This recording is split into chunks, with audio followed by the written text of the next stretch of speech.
E se aquelas pequenas dores ou aquele esquecimento bobo que a gente costuma culpar na idade não fossem normais? E se na verdade fossem os primeiros sinais de alerta que o nosso corpo envia? Hoje, a gente vai aprender a decodificar o que ele está tentando dizer bem antes do alarme principal disparar. Olha, quase todo mundo pensa que o primeiro sinal de que o cérebro não vai bem é a perda de memória, né? Mas a ciência mostra uma verdade surpreendente. O corpo começa a dar pistas muito, mas muito antes e de um jeito que pouca gente imagina. Pensa nisso como se fossem sussurros antes de uma grande tempestade.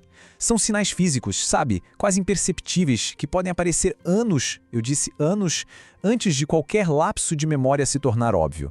Vamos descobrir quais são esses sussurros. O mais chocante aqui é o tempo. Esses sinais podem surgir de 10 a 15 anos antes do esquecimento virar um problema real. Perder o cheiro do café, ter dificuldade com os botões da camisa ou começar a andar com passos mais curtinhos. Isso não é só envelhecer, é o cérebro sinalizando que algo fundamental está mudando lá dentro. E a causa disso tem nome. É uma proteína chamada beta-amiloide. A melhor forma de imaginar isso é como uma ferrugem invisível que vai se acumulando entre os neurônios, atrapalhando toda a comunicação. E é por isso que os sinais não são só de memória. Essa ferrugem atinge justamente as partes do cérebro que controlam o movimento e a percepção. Daí a dificuldade de amarrar um sapato ou os passos que ficam mais curtos. Mas olha só, os sinais não vêm só do cérebro. Tem um outro sistema vital que está o tempo todo mandando mensagens para a gente. A nossa circulação. Pensa bem, para o cérebro funcionar perfeitamente, ele precisa de um fluxo de sangue perfeito. A saúde de um depende totalmente da saúde do outro. E essa imagem aqui ilustra isso de um jeito brilhante. Vamos pensar nas nossas artérias como se fossem mangueiras. Quando jovens, elas são flexíveis, elásticas. Com o tempo, elas podem ficar rígidas e estreitas, igualzinho uma mangueira velha que ficou no sol, sabe? E aí fica muito mais difícil para o sangue passar. E o grande herói que mantém essas nossas mangueiras flexíveis e abertas é uma molécula bem simples, o óxido nítrico.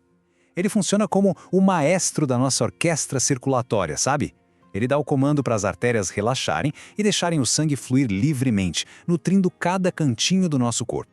Então, o ponto crucial é este aqui, presta atenção. As pesquisas mostram que depois dos 60 anos, o corpo pode chegar a produzir até 70% menos óxido nítrico. 70%. Imagina só. É como se 7 de cada 10 torneiras da casa fossem fechadas. O resultado? Pernas pesadas, pés frios, cãibras. Mas, e aqui vem a melhor parte, essa queda não é uma sentença de morte. A natureza nos deu uma verdadeira farmácia dentro da nossa cozinha, com soluções simples e superpoderosas para a gente reabrir essas torneiras e dar uma nova vida para a nossa circulação. E a grande e a maior estrela dessa farmácia natural é a beterraba. Sério, nenhum outro alimento consegue entregar uma dose tão concentrada de nitratos, que são a matéria-prima exata que o nosso corpo precisa para fabricar o precioso óxido nítrico. E a forma como isso funciona é uma pequena maravilha da biologia. A mágica toda começa na nossa língua, com as bactérias do bem que fazem a primeira conversão química. Depois, lá no estômago, o processo termina, e o óxido nítrico é liberado para fazer o trabalho dele, relaxar e abrir as artérias. É incrível! E os resultados são impressionantes. Um estudo super importante feito com idosos que tomaram suco de beterraba todo dia mostrou uma melhora de 45% no fluxo sanguíneo das pernas. 45%. Sem remédio caro, sem cirurgia. Mas a beterraba não está sozinha nessa luta. Ela tem aliados poderosos. O chá de hibisco, por exemplo, também ajuda a dilatar as artérias. A rúcula, que surpresa, é a rainha dos nitratos entre as folhas verdes. E enquanto o cacau puro pode melhorar o fluxo em questão de horas, especiarias como o cravo e a canela agem como um escudo, combatendo a inflamação que envelhece nossas artérias. E o impacto dessas coisas simples na vida real é o que realmente importa. Existe a história de um agricultor de 73 anos que mal conseguia andar por causa da dor nas pernas. Depois que ele começou a tomar um simples suco verde com rúcula, a esposa dele ligou para o médico emocionada e disse uma única frase: "Doutor, meu marido voltou a viver." Mas vamos ser sinceros, de nada adianta encher o corpo de coisa boa de manhã se a gente passa o resto do dia sem nem perceber, sabotando todo esse esforço. Vamos dar uma olhada agora nos perigos que se escondem na nossa rotina. O sabotador número 1 é algo que todo mundo usa: a cadeira. Pois é, quando a gente fica muito tempo sentado, a gente basicamente desliga o nosso segundo coração. São os músculos da panturrilha responsáveis por bombear o sangue das pernas de volta para cima. Sem esse bombeamento, o sangue simplesmente fica parado lá embaixo. O segundo sabotador é o sal. Mas calma, não é só o doce saleiro. O verdadeiro vilão aqui é o sal escondido nos alimentos processados, como pães, queijos, embutidos. O excesso de sódio não só faz a gente reter líquido, mas também endurece as artérias. Funciona como uma lixa, sabe? Raspando e danificando os vasos por dentro dia após dia. Agora, se prepara para o sabotador mais inesperado de todos. Aquele enxaguante bucal antisséptico que a gente usa para ter um hálito fresco?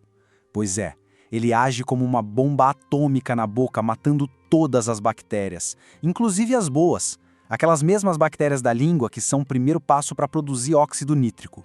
Esse gráfico aqui mostra o tamanho do impacto. O uso diário pode reduzir a produção de óxido nítrico em até 25%. Ou seja, o produto que deveria só limpar a boca pode, na verdade, estar prejudicando a circulação do corpo inteiro. É chocante, né? Certo, já vimos o que nos ajuda, já vimos o que nos atrapalha. Agora, como é que a gente junta tudo isso num plano de ação simples, para finalmente assumir o controle da nossa saúde e construir um futuro com mais vitalidade? Na verdade, o plano de ação se resume a escolhas diárias. Primeiro, ouvir o próprio corpo, dos pés à cabeça. Segundo, abastecer o corpo com alimentos que produzem óxido nítrico, como a beterraba e a rúcula. Terceiro, ativar o segundo coração, se movimentando.